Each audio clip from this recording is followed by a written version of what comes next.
ಮಾಜಿ ಮುಖ್ಯಮಂತ್ರಿಗಳು ಗೊತ್ತಾ ನಿಮಗೆ? ಕುಮಾರಸ್ವಾಮಿ ಅವರ ಸ್ನೇಹಿತರು.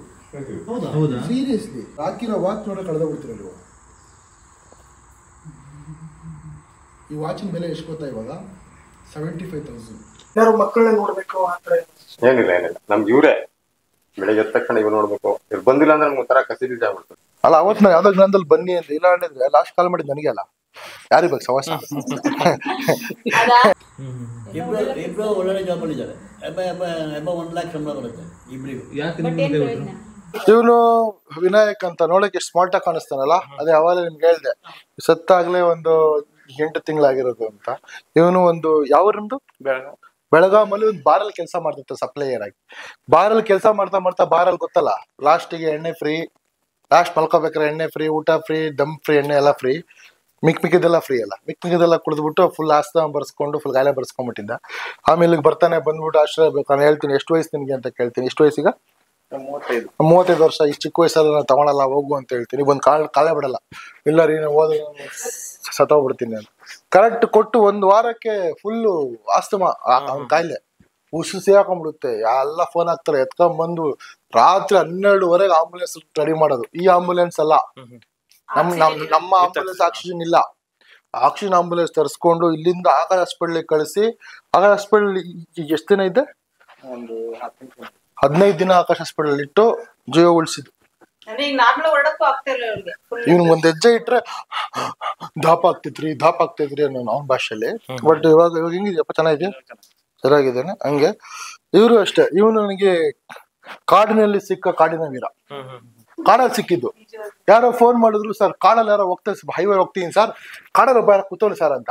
ಯಾವನ್ರಿ ಕಾಡಲ್ಲಿ? ನಾನು ಸರಿ ಅಂತ ಹೋದ್ರೆ ಕಾಡಲ್ಲಿ ಕೂತವನೆ, ಕಾಲ್ ಬಂದ್ಬಿಟ್ಟು 2 ಹಿಂಗ್ ಟ್ವಿಸ್ಟ್ ಆಗ್ಬಿಟ್ಟಿದೆ, ನಡೆಯಕ್ಕೆ ಆಗ್ತಿರ್ಲಿಲ್ಲ. ನೋಡಿ ಇವಾಗ ಗೊತ್ತಾಗತ್ತೆ ನಿಮ್ಗೆ.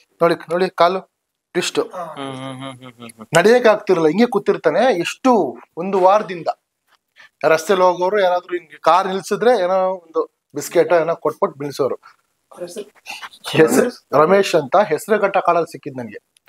ಆಮೇಲೆ ಹೋಗ್ತೀನಿ, ಆ ಟೈಮಲ್ಲಿ ಬೇರೆ ಸುದ್ದಿ ಆಗ್ಬಿಟ್ಟಿತ್ತು ಇಲ್ಲಿ ಚಿರತೆ ಕಾಟ ಅಂತ. ಇವನ್ ಬೇರೆ ಕಾಡಲ್ಲಿ, ಅದಕ್ಕೆ ತಕ್ಷಣ ಗಾಡಿ ಎತ್ಕೊಂಡೆ ನೋಡ್ದೆ ಅಲ್ಲಿದ್ದ.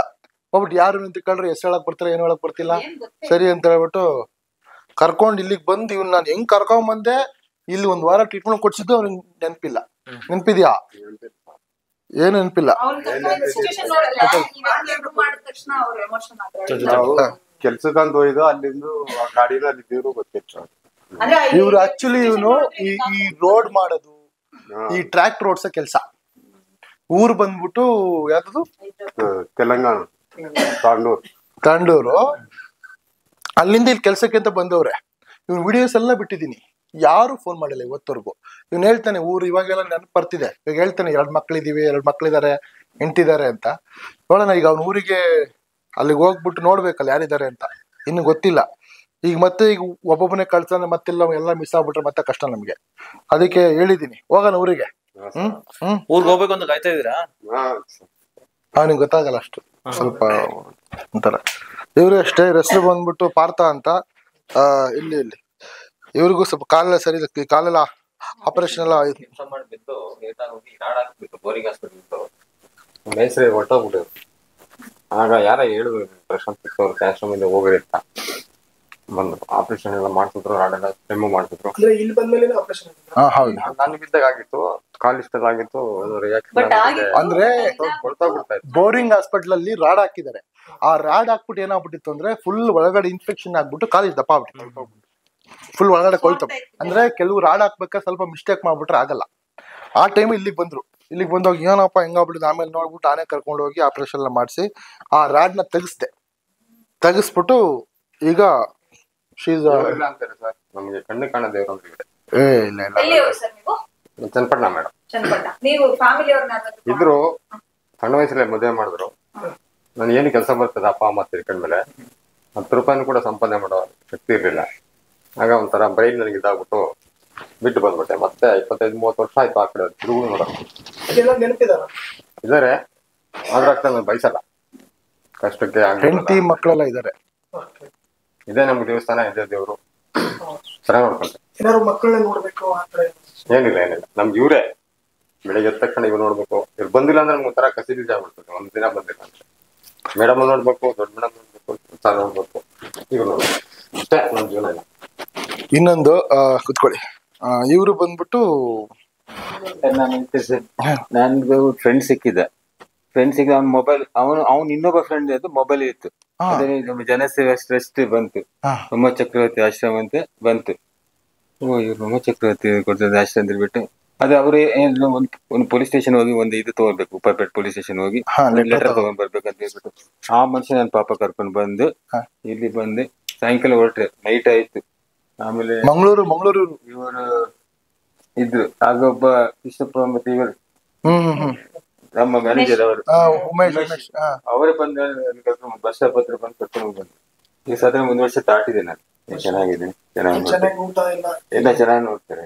ಸ್ವಲ್ಪ ಒಂಥರ ಸ್ವಲ್ಪ ಅವರು ಅಷ್ಟು ಕಾನ್ಶಿಯಸ್ ಇಲ್ಲ, ಬಟ್ ಒಳ್ಳೆ ವ್ಯಕ್ತಿನೇ, ಒಳ್ಳೆ ವ್ಯಕ್ತಿ.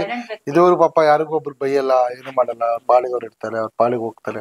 ಹಂಗೆ ಸ್ವಲ್ಪ ಯಾವಾಗಲೂ ಕತ್ತಿಂಗೆ ಸ್ವಲ್ಪ ನೋಡಕ್ ಸ್ವಲ್ಪ ಇವ್ರ ತರ ಕಾಣಿಸ್ತಾರಲ್ಲ, ಯಾರು ಹೇಳಿ, ಮಿಸ್ಟರ್ ಬೀನು ಅದರ ಅನಿಸ್ತಾರೆ.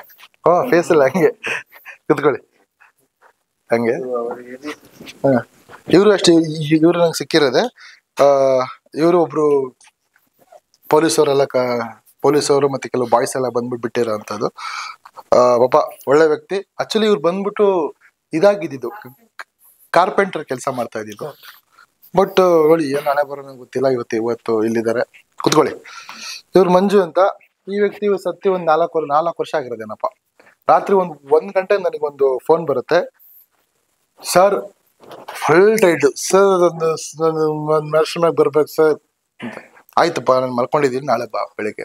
ಇಲ್ಲ ಸರ್ ನೀವು ಬರ್ತೀರಾ ಅಂದ್ರೆ ಸರ್ ಇಲ್ಲ ಸಾಯ್ತೀನಿ ಸರ್, ಇಲ್ಲ ನಾಳೆ ಬಾರಪ್ಪ ಅಂತೀನಿ. ನಾಳೆ ಬೆಳಿಗ್ಗೆ 8 ಗಂಟೆಗೆ ಬರ್ತಾರೆ ಆಶ್ರಮಕ್ಕೆ. ಬಂತಾರೆ, ಕುಡಿಯಕ್ಕೆ ಕೊಡ್ತೀನಿ, ನೀರು ಹಿಂಗೆ ಅಲ್ಲಾಡ್ತಿರುತ್ತೆ, ನೀರು ಕೈಯೆಲ್ಲ ಹಿಂಗೆ ಅಲ್ಲಾಡ್ತಿರುತ್ತೆ. ಅಂದ್ರೆ ಯಪ್ಪ ಇವ್ರನ್ನ ಹೆಂಡತಿ ಬಂದ್ಬಿಟ್ಟು ಬಿಟ್ಟೋಗ್ಬಿಡ್ತಾರೆ. ಅದೇ ಫೀಲಿಂಗ್ ಅಲ್ಲಿ 40 ದಿನ ಊಟ ಏನು ತಿನ್ನಲ್ಲ. ಅವ್ರು ಹೇಳ್ತಾರೆ ಕೇಳಿ, ಬರೇ ಡ್ರಿಂಕ್ಸ್ ಎಲ್ಲ ಇದ್ದೆ 40 ದಿನ 40 ದಿನ ಬರೀ ಕುಡ್ಕೊಂಡು ಯಾವಾಗ್ಲೂ ಹಂಗೆ ಇರೋದು. 40 ದಿನ ಹಂಗೆ ಇರ್ತಾರೆ. ಆಮೇಲೆ ಇವ್ರು ಬೆಳಿಗ್ಗೆ ಬಂದಾಗ ಗೊತ್ತಾಗುತ್ತೆ, ಸರ್ ನೀವೇನ ನಾನು ಇದ್ದಾಗಲೇ ಬೆಳಗ್ಗೆ ಬಾ ಅಂತ ಕಟ್ ಮಾಡ್ಬಿಡ್ತೀನಿ, ನೀವೇನಾದ್ರು ಬರಬೇಡ ಅಂತ ಹೇಳಿದ್ರೆ. ಇದೇನಂದ್ರೆ ಪಕ್ಕದಲ್ಲೇ ಗ್ಲಾಸಲ್ಲಿ ಡ್ರಿಂಕ್ಸ್ ಪಕ್ಕದಲ್ಲಿ ವಿಷ ಬಾಟ್ಲಿ ಕಾಯ್ತವ್ರೆ. ಏನಾದ್ರು ಕೊಡ್ಲಿ, ಇಲ್ಲ ಬರೋದ್ ಬೇಡ ಅನ್ಬಿಟ್ರೆ ಆ ಡ್ರಿಂಕ್ಸ್ ಗೆ ವಿಷ ಹಾಕೊಂಡ್ಬಿಟ್ಟು ಸತ್ತೋಗ್ಬಿಡೋಣ. ಬೇಡ ಅನ್ನಿಸ್ಬಿಟ್ಟು ಅಲ್ಲ, ಅವತ್ ನಾನು ಯಾವ್ದೋ ಜ್ಞಾನದಲ್ಲಿ ಬನ್ನಿ ಅಂತ ಇಲ್ಲ ಹೇಳಿದ್ರೆ ಲಾಸ್ಟ್ ಕಾಲ್ ಮಾಡಿದ್ ನನಗೆ ಅಲ್ಲ, ಯಾರಿಗ್ ಬೇಕು ಸವಾಸ. ಅದಾದ್ಮೇಲೆ ಇವ್ರು ಬಂದ್ರು 1-2 ತಿಂಗಳಾದ್ಮೇಲೆ. ಆಮೇಲೆ ನೀವು ಕೆಳಗಡೆ ನಿಮ್ಗೆ ಕೈ ಹಿಡ್ಕೊಂಡು ಊಟ ಬಡಿಸಿದ್ರು ಗೊತ್ತಾ, ಕೈ ಬಂಡೇಜ್ ಹಾಕೊಂಡಿದ್ರು, ಅವರೇ ವೈಫ್. ಆಮೇಲೆ ಅವ್ರ ವೈಫು ಬೇರೆ ಅವ್ರ ಅಣ್ಣನ ಮನೆಗೆ ಹೋಗಿರ್ತಾರೆ, ಅವ್ರ ತಮ್ಮ ಮನೆಗೆ. ಅವ್ರ ತಮ್ಮ ಕೋವಿಡ್ ಬಂದ್ಬಿಟ್ಟು ತೀರಾಗ್ತಾರೆ. ಅವಾಗ ಇವರೇ ಹೇಳ್ತಾರೆ, ಸರ್ ನನ್ನ ಹೆಂಡತಿಗೆ ಯಾರು ಇಲ್ಲ, ದಯವಿಟ್ಟು ಆಶ್ರಮ ಸೇರಿಸ್ಕೊಂತೀರಾ ಅಂತ. ಸರಿ ಆಯ್ತಪ್ಪ, ಅವರು ಬರ್ಲಿ ಅಂತ ಹೇಳಿ ಕರ್ಕೊಂಡು ಇವರು ಅವ್ರ ವೈಫ್ ಎಲ್ಲ ಇಲ್ಲೇ ಇದ್ದಾರೆ. ಫ್ಯಾಮಿಲಿ ಜೊತೆ ಇದ್ದೀರಾ? ಅವರು ಅಷ್ಟೇ ಕುತ್ಕೊಳ್ಳಿ. ಅಲ್ಲಿ ಪಾರ್ಟಿ ಇನ್ಚಾರ್ಜ್ ಮಾಡ್ಕೊಂಡಿದ್ದೆ, ಮ್ಯಾನೇಜರ್ ಇದ್ದವರು. ಬಟ್ ಇವ್ರಿಗೆ ವಯಸ್ಸಾಯ್ತು, ಇನ್ನು ಕೆಲಸ ಕೊರೋನಾ ಬಂತಲ್ಲ, ಅವಾಗ ಬೇಡ ಅಂತ ಹೇಳ್ಬಿಟ್ಟು. ಇವರಿಗೆ ಮಕ್ಕಳೆಲ್ಲ ಇದ್ದಾರೆ. ನಿಮ್ಮ ಮಕ್ಕಳೇ ಮಾಡ್ತಾರೆ ಹೇಳಿ? 2 ಮಕ್ಕಳಿದ್ದಾರೆ ಸರ್. ಹುಡುಗ ಔಟರ್ ಇಂಡಿಯಾಗಳು ಡೆಲ್ಲಲ್ಲಿ ಇದ್ದಾರೆ, ಮಗಳು ಬಂದು ಮೈಸೂರು ಬಯೋಟ್ರಕ್ಕಲ್ಲಿ ಇದ್ದಾರೆ. ಇಬ್ರು ಒಳ್ಳೊಳ್ಳೆ ಜಾಬಲ್ಲಿ ಇದ್ದಾರೆ. ಎಬ್ಬ 1 ಲಕ್ಷ ಸಂಬಳ ಬರುತ್ತೆ ಇಬ್ರಿಗೂ. ಪ್ರಯೋಜನ ಇಲ್ಲ. ಯಾಕೆ ನೋಡ್ಕೊಳ್ಳಿಲ್ಲ? ಹೆಂಡತಿ ಮಕ್ಕಳು ಒಟ್ಟಿಗೆ ಮಕ್ಕಳೆಲ್ಲ ಸೇರಿಬಿಟ್ಟು, ನಾನು ರಾತ್ರಿ ಕದಂಬ ಹೋಟೆಲಲ್ಲಿ ಡ್ಯೂಟಿ ಮಾಡ್ಕೊಂಬರುವಾಗ ಸ್ವಲ್ಪ ಡ್ರಿಂಕ್ ಮಾಡ್ಕೊಂಬರ್ತಾ ಇದ್ದೆ. ಅದಕ್ಕೆ ಜಗಳ ಆಯಿತು. ಜಗಳ ಆಗ್ಬಿಟ್ಟು ನನ್ನ ಇಷ್ಟಕ್ಕೆ ನೀವು ಸರಿಯಾಗಿ ಊಟ ಹಾಕಲ್ಲ, ತಿಂಡಿ ಕೊಡಲ್ಲ ಅಂತ ಹೇಳ್ಬಿಟ್ಟು ನಾನೇ ಬಿಟ್ಟು ಬಂದಿದ್ದೆ. ನಾನಾಗಿ ಬಂದು ಸೇರ್ಕೊಂಡೆ ಇಲ್ಲಿ. ಮತ್ತೆ ಯಾವತ್ತರ ಮೀಟ್ ಮಾಡೋದು ಏನೋ ಮಾಡಿದ್ದಾರೆ? ಏನು ಮಾಡಿಲ್ಲ ನಾನು. ಇವ್ರು ವಿಡಿಯೋ ಬಿಡ್ತಾರಲ್ಲ, ಒಬ್ಬರು ಫೋನ್ ಮಾಡಿಲ್ಲ, ಯಾರು ಕೇಳಲೂ ಇಲ್ಲ. ಮತ್ತೆ ಇದು ಇಲ್ಲಿಗೆ ಬಂದು ನೀವು 4 ವರ್ಷ ಆಯ್ತು. 4 ವರ್ಷ ಆಯ್ತು, ಇನ್ನೂ ಯಾರು ಬಂದಿಲ್ಲ. ಚೆನ್ನಾಗಿದೆ. ಅಲ್ಲ ಅವ್ರೇನು ಸತ್ತು ಹೋಗ್ಬಿಟ್ರು ಅಂತ ಬಿಡ್ತಾರೆ ಹೆಂಗೆ ಅಂತ ಸರ್? ಅಲ್ಲ ಅವ್ರು ಹೆಂಗ್ ಬಿಟ್ಬಿಡ್ತಾರೆ ಅಂತ ಮನೆಯವರು? ಯಾಕಂದ್ರೆ ಚೆನ್ನಾಗಿ ಅಫಿಷಿಯಲ್ ಆಗಿದ್ದಾರೆ, ಏನ್ ಸಾಕಾಗಿಲ್ಲ ಸರ್. ಅದ್ ನೀವು ಅವ್ರ ಮಕ್ಳಿಗೆ ಕೇಳ್ಬೇಕು. ಎಷ್ಟೊಂದು ನೋಡಿರ್ತಾರಲ್ಲ ಸರ್? ಇವ್ರ ಮಕ್ಕಳ ನಂಬರ್ ಸಿಕ್ಕಿಲ್ಲ ಸರ್. ಸಿಕ್ಕಿದ್ರೆ ಫೋನ್ ಮಾಡ್ತೀವಿ ನಾವು. ಸಿಕ್ಕಿಲ್ಲ ನನಗೆ, ಇವರು ಕೊಟ್ಟಿಲ್ಲ ಸರ್. ಯಾವ ಕಂಪ್ನಿ ಅಂತ ಹೇಳ್ಬಿಡಿ, ಅಲ್ಲಿಗೆ ಡೈರೆಕ್ಟ್ ಆಗಿ ವಿಷಯ ಹೇಳ್ತೀನಿ ಕೇಳಿ. ಅವ್ರು ಹಾಕಿರೋ ವಾಚ್ ನೋಡೋ ಕಳೆದ ಬಿಡ್ತೀರ ನೀವು. ಈ ವಾಚಿನ ಬೆಲೆ ಎಷ್ಟು ಗೊತ್ತಾ ಇವಾಗ 75,000. ನೀವೇ ತಗೊಂಡಿದ್ದು ಅದು ಆಗ? It's A gold played watch. ಈ ವಾಚ್ ಹೆಸರು ಬಂದ್ಬಿಟ್ಟು ಝೂಮ್ ಮಾಡಿದ್ರೆ ಗೊತ್ತಾಗುತ್ತೆ, TISSOT. ನೀವು ಎಲ್ಲಿ ತಗೊಂಡಿದ್ದು? ಅದು ನಮ್ಮ ಅಕ್ಕನ ಮಗ ಸ್ವಿಟ್ಜರ್ಲೆಂಡಲ್ಲಿ ಇದ್ದ. ಅವನು ಪ್ರತಿ ನಾವು 2 ವರ್ಷಕ್ಕೊಂದ್ಸರಿ ಬರ್ತಾನೆ, ನಮ್ಗೆ ಗಿಫ್ಟ್ ತಂದು ಕೊಟ್ಟಿದ್ದೆ. ಎಲ್ಲರಿಗೂ ಟೆಸ್ಸಾಟ್ ಕೊಟ್ಟಿದ್ದೆ. ಇವಾಗ ಏನು ಕಾಂಟ್ಯಾಕ್ಟ್ ಇಲ್ವ ಅವರು? ಕಾಂಟ್ಯಾಕ್ಟ್ ಇಲ್ಲ ಸರ್. ಅವ್ರಿಗೇನು ಗೊತ್ತಾ ನೀವು ಹೋಗಿರೋದು, ಮನೆ ಬಿಟ್ಟು ಬಂದಿರೋದು? ಸರ್ ಎಲ್ಲ ಗೊತ್ತು ಸರ್, ಎಲ್ಲ ಗೊತ್ತಿರುತ್ತೆ, ಎಲ್ಲ ವಿಡಿಯೋಸ್ ನೋಡ್ತಿರ್ತಾರೆ. ಈಗ ನಿಮಗೆ ನಿಮ್ಮ ಅಪ್ಪ ಒಂದ್ ವಾರ ಮನೆ ಕಾಣಿಸ್ಕೊಂಡು ನೀವೇನ್ ಮಾಡ್ತೀರಾ? ಹುಡುಕ್ತೀವಿ, ಪೊಲೀಸ್ ಕಂಪ್ಲೇಂಟ್ ಕೊಡ್ತೀರಾ, FIR ಮಾಡ್ತೀರಾ? ಅದೇನು ಮಾಡ್ಸೇ ಇಲ್ಲ, 4 ವರ್ಷ ಆಯ್ತು. ಬೇಡ ಅಂತ ಅದೇ ಹಂಗೆ ನೋಡಿ, ಎಲ್ಲ ಓದ್ತಿರ್ತಾರೆ, ಸಾಲ ಮಾಡಿರ್ತಾರೆ. ಇವರು ಮಾನ್ಯ ಮುಖ್ಯಮಂತ್ರಿಗಳು, ಮಾಜಿ ಮುಖ್ಯಮಂತ್ರಿಗಳು, ಇವ್ರು ಗೊತ್ತಾ ನಿಮಗೆ? ಕುಮಾರಸ್ವಾಮಿ ಅವರ ಸ್ನೇಹಿತರು. ಸೀರಿಯಸ್ಲಿ ಹೇಳಿ ಸರ್ ನಿಮ್ಮ ಬಗ್ಗೆ. ಅವರೊಂದು ಫ್ರೆಂಡ್ ಆಗಿದೆ, ಸ್ವಲ್ಪ ನಿಂತ್ಕೊಳ್ಳಿ ನಿಮಿಷ. ರಾಮನಗರದಲ್ಲಿ ನಾನು ಕೆಲಸ ಮಾಡ್ಕೊಂಡಿದ್ದೆ, ಆಗ ಅವ್ರ ಫ್ರೆಂಡ್ ಆಗಿದ್ರು. ಇವರು ರೋಡ್ ಮೇಸ್ತ್ರಿ ಆಗಿದ್ರು. ಆ ರೋಡ್ ಮೇಸ್ತ್ರಿ ಟೆಂಡರ್ಗಳೆಲ್ಲ ಅವಾಗ ಮಾಜಿ ಮುಖ್ಯಮಂತ್ರಿ, ಅವಾಗ ಅವರು MLA ಆಗಿದ್ರು ಅನ್ಸುತ್ತೆ. ಅವಾಗ ಇವ್ರಿಗೆ ಕೆಲಸಗಳೆಲ್ಲ ಕೊಡ್ತಾ ಇದ್ರು. ಅವ್ರನ್ನ ಉಟ್ಕೊಂಡು ಹೆಲ್ಪ್ ಕೇಳ್ಕೊಂಡು ಬೆಂಗಳೂರಿಗೆ ಬಂದರು. ಬೆಂಗಳೂರಿಗೆ ಬಂದು ಯಾರು ಹೆಲ್ಪ್ ಮಾಡಲಿಲ್ಲ, ಅವ್ರ ಮನೆ ಒಳಗಡೆ ಬಿಡಲಿಲ್ಲ. ಇವ್ರು ಮೆಜೆಸ್ಟಿಕಲ್ಲಿ ಪೇಪರ್ ಹಾಕ್ಕೊಂಡು ಬಿದ್ದಿದ್ರು. ನನಗೆ ಯಾರೋ ಫೋನ್ ಬಂತು, ಹೋಗ್ಬಿಟ್ಟು ಫುಲ್ಲು ಮಳೆ, ಹೋಗ್ಬಿಟ್ಟು ಕರ್ಕೊಂಡು ಬರ್ತೀನಿ. ಆವಾಗ ಗೊತ್ತಾಗುತ್ತೆ ಇವರಿದಾರಲ್ಲ CM ಕುಮಾರಸ್ವಾಮಿ ಅವರು, ಇವಾಗ ಅವರು ಮಿನಿಸ್ಟರ್ ಅಲ್ವಾ, ಅವ್ರ ಫ್ರೆಂಡು ಅಂತ ಇವ್ರು ಹೇಳ್ತಾರೆ. ಅವ್ರು ಹೇಳಬೇಕು ನನ್ನ ಫ್ರೆಂಡು ಅಂತ ನನಗೆ ಗೊತ್ತಿಲ್ಲ, ಇವ್ರು ಹೇಳೋದು ಮಾತ್ರ ನಾನು ಹೇಳ್ತಾ ಇದ್ದೀನಿ. ಅದೆಷ್ಟು ಸತ್ಯ ಗೊತ್ತೇನೋ ಅದು ನೀವೇ ಅವ್ರು ಸಿಕ್ಕಾಗಿ ಕೇಳಿ. ನಿಮ್ಮ ಹೆಸರು ಕೇಳ್ತಾರೆ. ನಿಮ್ಮ ಹೆಸರು? ಅದು ಹೇಗೆ ಪರಿಚಯ ಕುಮಾರಸ್ವಾಮಿ ಅವ್ರು ನಿಮಗೆ? ಹೇಗೆ ಪರಿಚಯ? ಅಲ್ಲಿ ರಾಮನಗರದಲ್ಲಿ ಇದ್ರಲ್ಲ, ಆವಾಗ ಫಂಕ್ಷನ್ ಅಲ್ಲಿ ನಿಮ್ಮನ್ನು ಗುರ್ತಿಸೋರ ಆವಾಗ?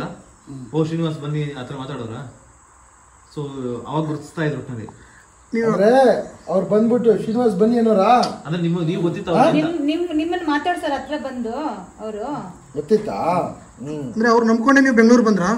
ನಾನು ಸುಮ್ಮನೆ ಇಲ್ಲಿ ಬಂದು ನೋಡಿಕೊಂಡು ವಾಪಸ್ ಹೋಗೋಣ ಅಂತ ಬಂದೆ. ಅಲ್ಲಿಂದ ಇಲ್ಲಿ ಸರಿ, ನೀವು ಇಲ್ಲಿಗೆ ಬಂದು ಎಷ್ಟು ವರ್ಷ ಆಯ್ತು? 6 ವರ್ಷ ಆಗಿದ್ದು. ಅಲ್ಲಿ 6 ವರ್ಷ ಆಯ್ತು. 6 ವರ್ಷ ಉಟ್ಕೊಳ್ಳಿ ಆಯ್ತು. ಇವರು ಬಂದ್ಬಿಟ್ಟು ಇವರು ನಾರ್ತ್ ಈಸ್ಟು, ಇವ್ರಿಗೆ ಕನ್ನಡ ಬರಲ್ಲ, ಬಟ್ ಎರಡು ಕಣ್ಣು ಕಾಣಿಸಲ್ಲ. ಇವ್ರಿಗೆ ಯಾರು ಅಂತಲೇ ಗೊತ್ತಿಲ್ಲ, ಅದು ಯಾರು ಫ್ಯಾಮಿಲಿ ಅಷ್ಟು ಐಡಿಯಾ ಇಲ್ಲ, ಬಟ್ ಅವ್ರಿಗೆ ಏನು ಗೊತ್ತಾಗಲ್ಲ. ಇವರು ರವಿ ಅಂತ ಮಾನಸಿಕ ರೋಗಿ.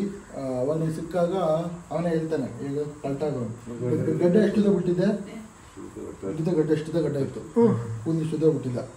ಈ ರಸ್ತೆಲಿ ಹೋಗೋ ಬರೋರಿಗೆಲ್ಲ ಬಸ್ಗಳಿಗೆ ಅದಕ್ಕೆಲ್ಲ ಕಲ್ಲು ಹೊಡೆಯೋದು ಅವೆಲ್ಲ ಹಂಗಿದ್ದ. ಈಗ ಕರ್ಕೊಂಬಂದು ನಾರ್ಮಲ್ ಆಗಿದ್ದಾನೆ, ಬಟ್ ಅವಾಗ ಹೊಡ್ಕೊತ ಇರ್ತಾನೆ. ಯಾಕಂಗೆ ಹೊಡ್ಕೊತೀಯ? ಯಾಕಂಗತ್ತೆ ಗೊತ್ತಿಲ್ಲ. ಅವನು ಒಂಥರ, ಅವ್ನಿಗಿನ್ನೂ ಮದುವೆ ಆಗಿಲ್ಲ ಆ ಥರ.